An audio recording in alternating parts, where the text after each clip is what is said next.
Welcome to Little Woman Podcast, everybody. I'm here today with Annabelle. Would you like to introduce yourself to the listeners and tell a little bit about your relationship with Little Woman? Of course. I'm Annabelle. I'm a 26-year-old college student. I was actually introduced to books through the 1994 film, which is classic. Yes. And I've also seen the anime adaptations from Nippon Animation. I believe only the first anime adaptation was dubbed. It's on Tubi if you want to watch it. I think the animes are pretty loyal, many of them, which is a nice thing. Today we are going to talk about Little Men, not about Little Woman. Little Men, it takes place, I think, maybe 5 years after the events in Little Woman.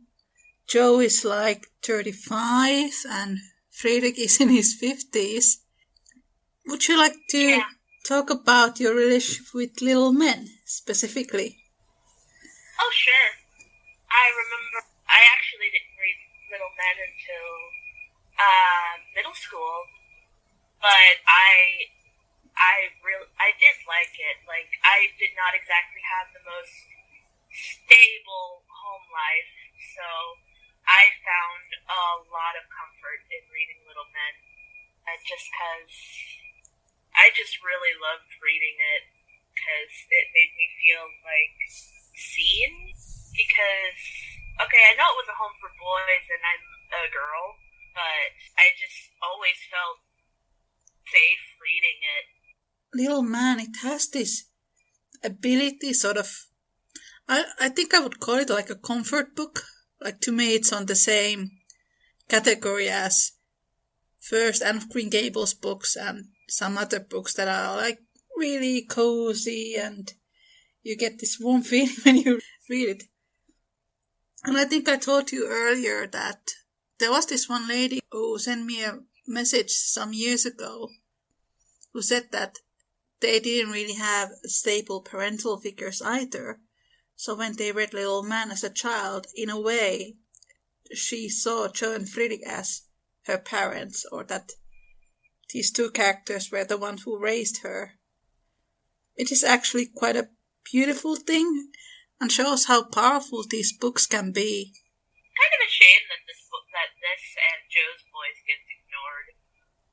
I mean, don't get me wrong, I do like the first book, but like it would be nice if this and Joe's Boys got adapted into other mediums as well. Yes. And it's a shame because a lot of people don't even know that Little Woman has sequels. It has 2 sequels and they are both pretty awesome. Today we are going to read and analyze chapter 3 of Little Man. It's called Sunday. What can we tell about the main characters in Little Man? What happens in Little Man? I'd say the main character of Little Man is an orphan boy called Nat. And Little Man is like a story of him coming to live with the bears in Plumfield and finding a home there. Yeah. And other characters are Dan, who is sort of a Joe's favorite wild boy, and then Joe's and Friedrich's 2 sons, Ted and Rob. And then there's Daisy and Demi, and they are John's and Meg's children. So there are lots of child characters in Little Man. But I'd say that Nat is the main character. What do you think? I kind of viewed it as more of an ensemble than having one specific main character. The first chapter is when he actually gets there. Yeah. It's the Plumfield. I think there are a couple chapters which are kind of from Dan's point of view as well. And then there's one that is on Nan's point of view when Rob goes missing. No, I'm just getting ahead here. It does have many nice characters. Nat is this artistic boy and he likes music and he's very much similar to Laurie. He's a bit shy and awkward in the beginning and more of a thinker. Dreamer, and then he becomes very fond of Meg's daughter, Daisy, later in the novel. You're so Oh, they're adorable. I was shipping them so hard when I was a teenager. Joe and Fredrik in this book. I don't have words for it. It's amazing. They're also adorable. They're so freaking adorable in Little Men. So if we just read some paragraphs and then analyze them as we go. Sure. All right. Little Men Chapter 3, Sunday. The moment the bell rang next morning, Nat flew out of his bed and dressed himself with a great satisfaction in the suit of clothes he found on the chair. They were not new, being half-worn garments of one of the well-to-do boys, but Mrs. Bear kept all such cast of feathers for the picked robins who strayed into her nest. They were hardly on when Tommy appeared in high state of clean color and escorted Nat down to breakfast. Tommy Banks is another character in Little Men. I'd say he's also like a Laurie type of character in that sense that Tommy is a prankster and always gets into trouble. Yeah. And Tommy and Nat become good friends in this book. The sun was shining into the dining room on the well-spread table, and the flock of hungry, hearty lads who gathered around it. Nat observed that they were much more orderly than they had been the night before, and everyone stood silently behind his chair while little Rob, standing beside his father at the head of the table, folded his hands, reverently bent his curly head, and softly repeated a short grace in the devout German fashion, which Mr. Bear loved and taught his little son to honor. Then they all sat down to enjoy the Sunday morning breakfast of coffee, steak, and baked potatoes, instead of the bread and milk fare which usually satisfied their young appetites. There was much pleasant talk while the knives and forks rattled briskly, for certain Sunday lessons were to be learned, the Sunday walk settled, and plans for the week discussed. As he listened, Nat thought it seemed as if this day must be a very pleasant one, for he loved quiet, and there was a cheerful sort of hush over everything that pleased him very much, because, in spite of his rough life, the boy possessed sensitive nerves which belonged to a music-loving nature. I wonder why they are having special breakfast, and maybe it's because it is Sunday. Yeah. I don't know. Yeah, I do like that Fredrik and Joe are teaching their boys these German customs, because Louisa May Alcott loved Germany, as we know.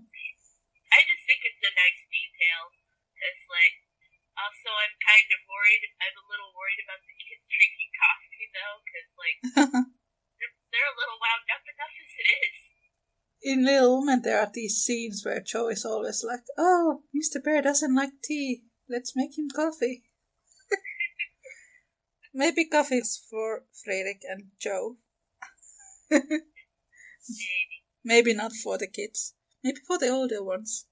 It's still nice. It kind of reminds me of, when my dad would make, special, because he would make French toast. Aww. On Sundays. With I don't think we had powdered sugar, but it was still really good. Sounds good. Now, my lads, get your morning jobs done and let me find you ready for church when the bus comes around, said Father Bear, and set the example by going into the schoolroom to get books ready for the morrow. Everyone scattered to his or her task, for each had some little daily duty and was expected to perform it faithfully.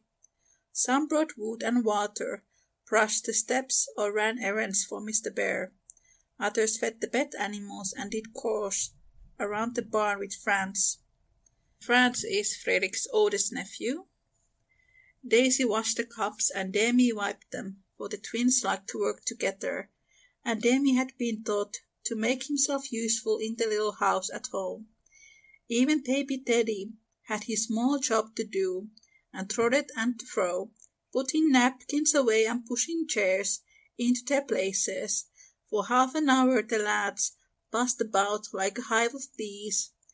Then the bus drove round, Father Bear and Franz, with the 8 older boys piled in, and away they went for a 3-mile drive to church in town. I do like the way Louisa May Alcott writes about children, and I don't think you can read this book and think that she hated children. No, I I never got that impression from her. I don't know if I want to have kids, but I always get like a baby fever when I read about how Fredrik is taking care of his children and Joe is playing with them. It's weird, but it's true. It's okay, I feel the same. Even baby Teddy had his small job to do and trotted fro and fro. That's the cutest thing ever. I think he's like a 1-year-old and Rob is 3 or 4 in this book. He's doing his best. Yeah. Also, I like the little detail that says like that Demi was taught to make himself useful in the little house at home. I like the fact that chores aren't explicit, like cleaning and stuff isn't exactly seen as women's work, for lack of a better word. Because, like, learning how to take care of yourself, it's like an everybody thing. At least that's what my dad said. Like, because my brother and I, like, we can do, like, our own laundry. And there's some men that can't take care of themselves, like, cleaning and stuff, because you have to maintain a certain environment to be livable and stuff. Here in Finland we have this expression, uusavuton. It's like a 20-something or 30-something adult person who doesn't know how to cook or clean, do like basic stuff like that. Laurie actually is like that. I think he knows how to do stuff, but he doesn't. That's why they call him Lazy Laurie, but also because Laurie had servants, he didn't really have to do things for himself. Yeah, that's fair.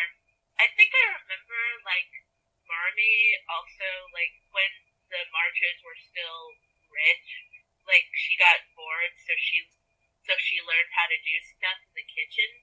Because Joe and Fredrik, they both grew up in, I'd say Fredrik grew up in like a maybe poor or a middle class family, and Joe grew up in a very poor household.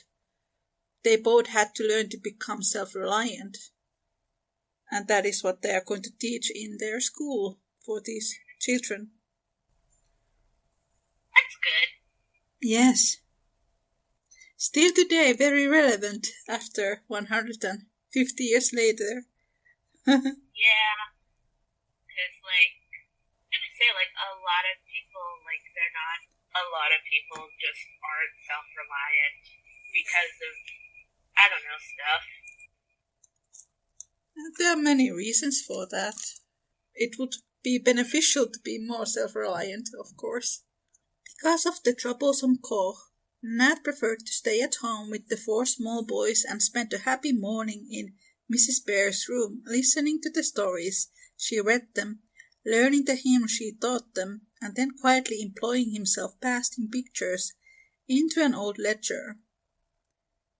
"This is my Sunday closet," she said, showing him shelves filled with picture books, paint boxes, architectural blocks, little diaries, and materials for letter writing.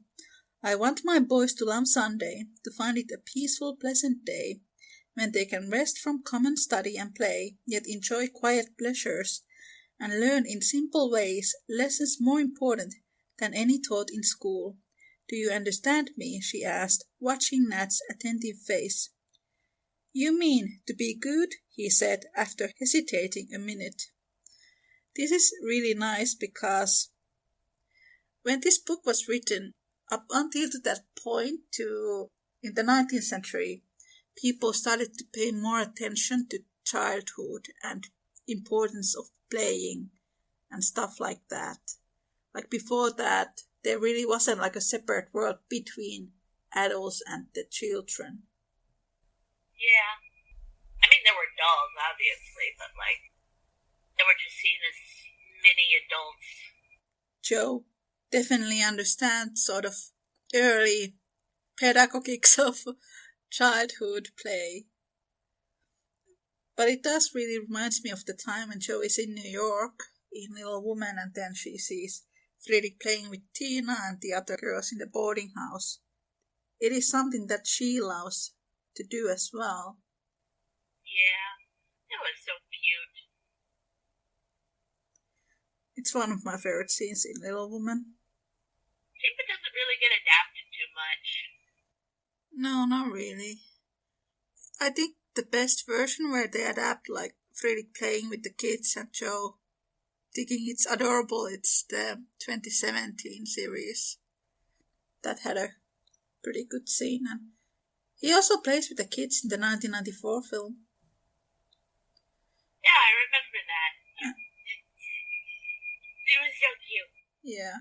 And then in the 1949 film, we need to go a bit further, then we find those playing scenes. But it's such an important part of Joe's and Frederick's relationship that they both like to be parents, they both love children. That's why they start the school together, or it is Joe's idea originally, but Frederick just goes along with it. He supports his wife. Yeah. To be good and to love to be good. It is hard work sometimes, I know very well, but we all help one another, and so we get on. This is one of the ways in which I try to help my boys. And she took down a thick book, which seemed half full of writing, and opened at a page where there was one word at the top. Why, that's my name, cried Nat, looking both surprised and interested. Yes, I have a page for each boy. I keep a little account of how he gets on through the week, and Sunday night I show him the record. If it is bad, I am sorry and disappointed. If it is good, I am glad and proud. But whichever it is, the boys know I want to help them, and they try to do their best for love of me and Father Bear. She has a record system. Yeah,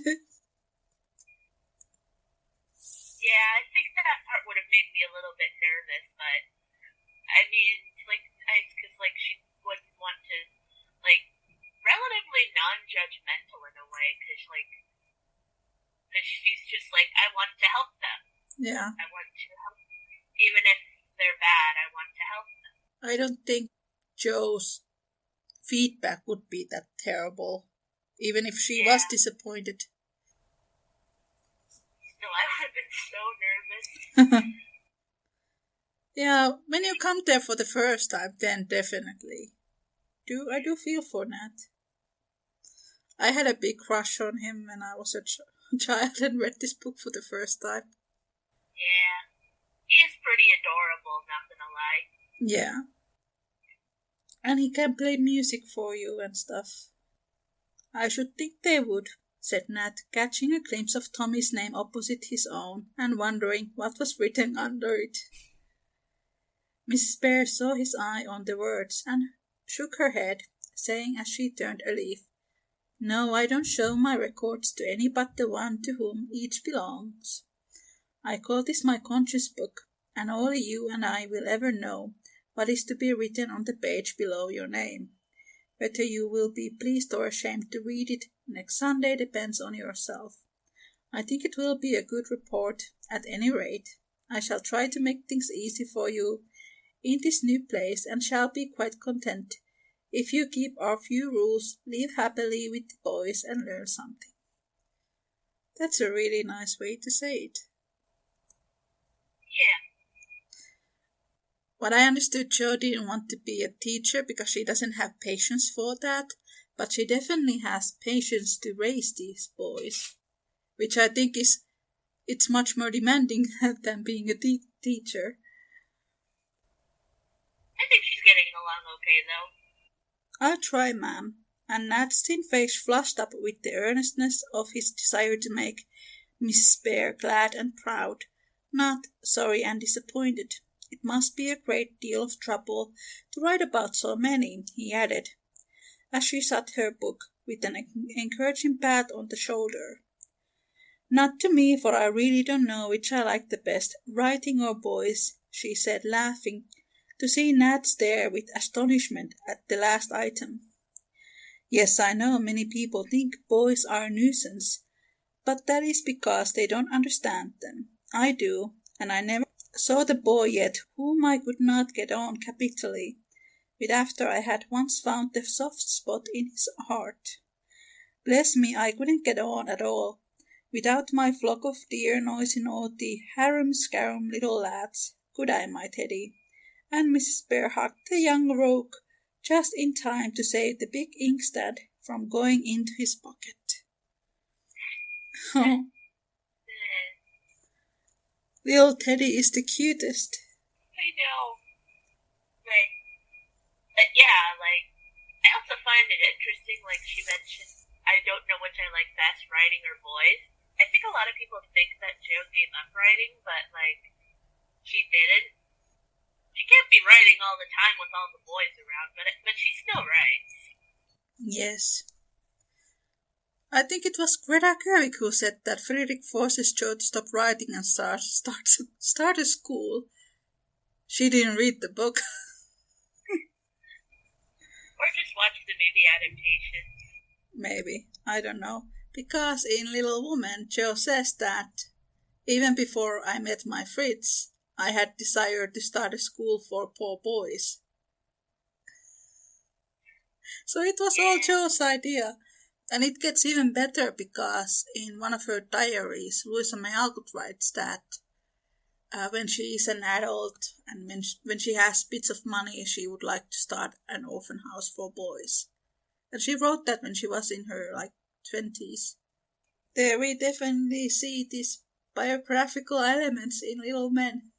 And I wonder if she would have opened it. I wonder if it would have been similarly run to Plumfield. I think she. Yeah, it is an interesting idea. I know she supported lots of orphans and orphan houses when she became rich thanks to Little Woman. I think it's something that she would have liked to do if she had a partner like Friedrich. Yeah. I got the impression that she was sort of wishing that Henry David Thoreau would be her Friedrich and then they would run this kind of school together. But now we have Little Men, at least. Nat, who had never heard anything like this before, really did not know whether Mother Bear was a trifle crazy or the most delightful woman he'd ever met. He rather inclined to the latter opinion, in spite of her peculiar taste, for she had a way of filling up a fellow's plate before he asked, laughing at his jokes, gently tweaking him by the ear, or clapping him on the shoulder, and Nat found that very engaging. Now I think you would like to go to the schoolroom and practice some of the hymns we are to sing tonight, she said, brightly guessing the thing of all others that he wanted to do. Alone with the beloved of violin in the music book propped up before him in the sunny window, while spring beauty filled the world outside, and Sabbath silence regained within. Nat enjoyed an hour or two of genuine happiness, learning the sweet old tunes and forgetting the hard past in the cheerful present. Aww. That's so cute. Yeah. I wonder what happened to his violin and to his parents. I think his dad died, and I believe that the guy who his dad was working with just took his violin. Something like that happened to him. I don't know what happened to his mom, though. Yeah. But she probably died when he was really young. And this was a time when there wasn't any kind of social secure system. You wouldn't put him to a foster home or orphanage. Yeah, they didn't exactly have that. I mean, they had orphanages, but they weren't exactly the most welcoming or friendly I mean, I have no doubt that plenty of orphanages were doing their best. Yeah, it was a pretty different world. Yeah, I actually read this. I don't remember if I sent it to you, this study about Louisa May Alcott's religious views. And there it says that Jo doesn't go to church like all the other members of the family. But still, Jo is a very religious person. Yeah. I think she sometimes goes to church, but not on this particular Sunday. Maybe she didn't want to leave. No, maybe she just chose not to this Sunday because Nat is still kind of sick. She didn't just want to leave him behind. When the churchgoers came back and dinner was over, everyone wrote letters home, said their Sunday lessons, and talked quietly to one another, sitting here and there about the house. At 3 o'clock the entire family turned out to walk, for all the active young bodies must have exercise. And in these walks the active young minds were taught to see and love the providence of God in the beautiful miracles which nature was working before their eyes. Mr. Bear always went with them in his simple fatherly way, found for his flock sermons in stones, books in the running brooks, and good in everything. This is like straight from transcendentalist teachings. Yeah, that is definitely a very thorough thing to say. I remember reading Little Man some years ago, at the same time when I was doing this research about Henry David Thoreau, and then I was like, okay, this thing that Fredrik says here is said by Henry in this and this book, and in this and this letter. Like, if he was just made up so that you could publish the sequel, that way you could publish Little Women, the second half of Little Women, then why is he given, like, such a concrete personality? Because, like, if he was just made up at the last minute, like, why is he just referencing Thoreau and stuff? Or, like, at the forefront of the books in general. Like, I read one comment that said if Alcott really wanted to, she could have just put him in the background or killed him off, but no, he's right there. The way I think about it is that Louisa May Alcott planned Jo's relationship and marriage way before she even wrote Little Woman. And then we can see that because Henry appears in literal disguises in pretty much all of her novels as a love interest. Fredrik is not an exception to that. He's just one, like a literal reincarnation of Henry David Thoreau. And Jo loves him because Louisa May Alcott loved Henry David Thoreau.